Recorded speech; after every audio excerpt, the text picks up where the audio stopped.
नमस्कार प्रणाम। हम प्रमोद प्रेमी और मैं नीलू।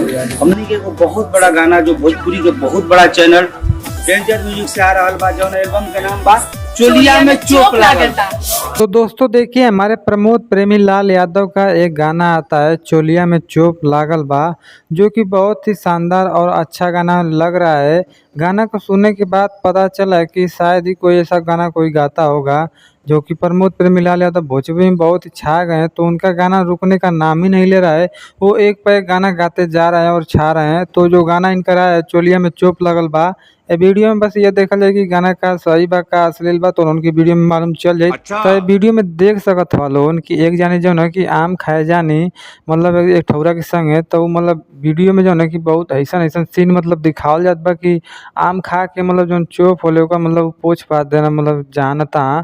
तो वही के मतलब प्रमोद प्रेमी भाई मतलब बतावे न कि जो है कि तू ओढ़नी से पोछ ला, काहे से कि बहुत खराब लगता, अच्छा ना लगता।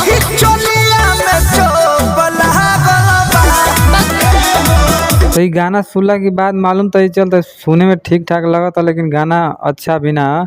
वीडियो में जैसे दिखावल जाता है ऐसा शूटिंग देखला के बाद बहुत खराब लगता।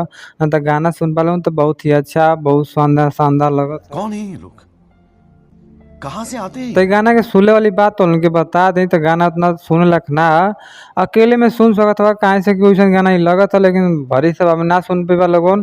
तो यही से कहते हैं जाके सुने को सुन लिया लोगन, ना सुने को तो मत सुनिया लोगन। मुँह के बता दी तो हमके गाना अच्छा लगल है, गाना उतना खराब ना है, सुने के चाहिए।